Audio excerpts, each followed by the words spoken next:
Dear participants, welcome to week 2 of our course, Neighborhood Development in African Cities. I'm Vincent Manirakiza, and I will be guiding you in the first part with Ernest Wires in the second part. This week aims to outline the factors that impact neighborhood development and examine the different neighborhood typologies within the context of African cities. Upon completing this week, you will be able to identify the components of neighborhood, describe a comprehensive process for neighborhood planning that incorporates key factors influencing neighborhood development in African cities, and categorize different neighborhood typologies and identify their main characteristics.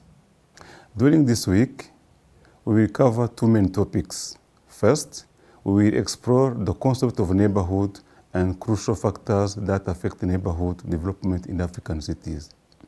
Then we will explore different neighborhood categories and how they reflect urban inequality.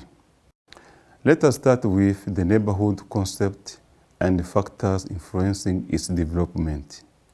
In this part, we are going to explore 5 units.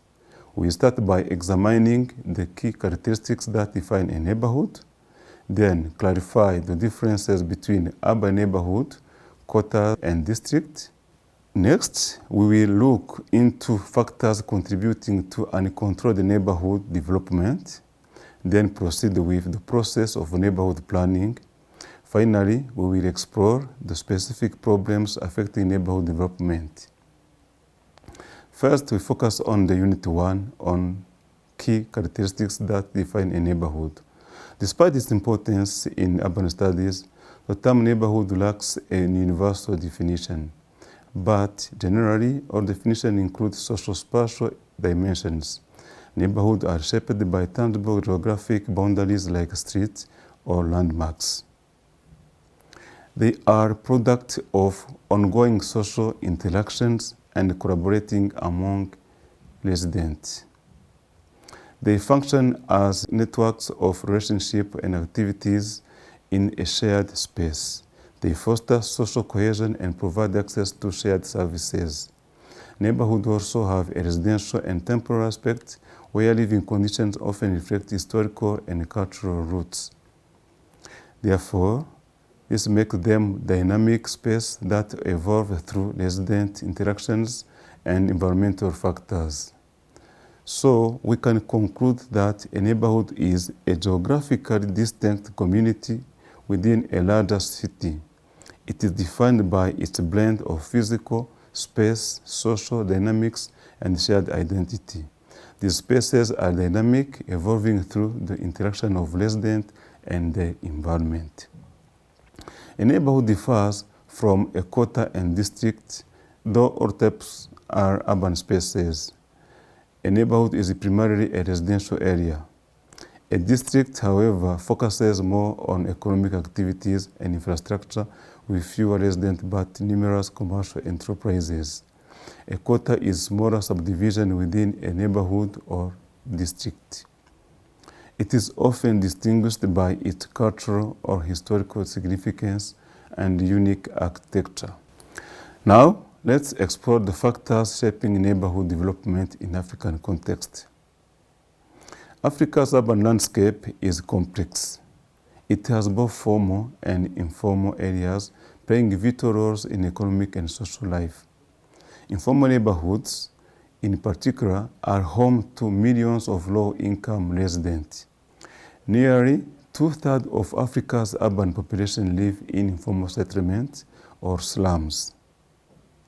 Despite legal restrictions, these areas continue to grow, often exceeding cities' planning capacities.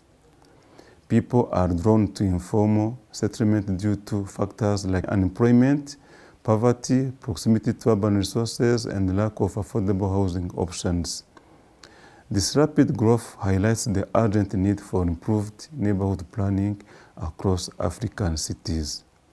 Then, what does this planning process entail? Neighborhood planning is a branch of urban planning.